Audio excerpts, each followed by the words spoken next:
நல்ல காரசாரமான மட்டன் சுக்கா எப்படி செய்கிறதுன்னு பார்க்கலாம். ஒரு ட்ரை பேன் வச்சு ஒரு ஸ்பூன் மிளகு, ஒரு ஸ்பூன் சீரகம், ஒரு ஸ்பூன் பெருஞ்சீரகம், ஒரு ஸ்பூன் சோம்பு போட்டு நல்லா ட்ரை ரோஸ்ட் பண்ணி எடுத்து வச்சுக்கோங்க.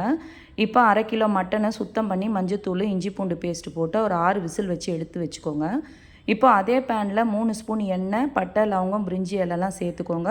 3 பெரிய வெங்காயம் பொடியாக நறுக்கி அது கூட சேர்த்து நல்லா வதங்கினதுக்கப்புறம் 1/2 ஸ்பூன் இஞ்சி பூண்டு பேஸ்ட்டும் போட்டு நல்லா வதக்கிக்கோங்க.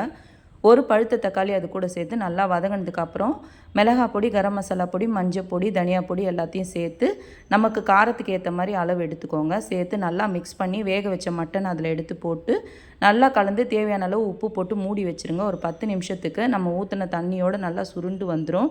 ஏற்கனவே வறுத்து அரைச்சி வச்ச பொடியை 2 ஸ்பூன் அது கூட சேர்த்து 2 மிளகாய் கீரி போட்டு கொஞ்சம் கருவேப்பிலை கிள்ளி போட்டு வதக்கி எடுத்திங்கன்னா சூப்பரான மட்டன் சுக்கா ரெடிங்க. ட்ரை பண்ணிவிட்டு எப்படி இருக்குன்றத கமெண்ட்டில் சொல்லுங்கள். தேங்க்யூ.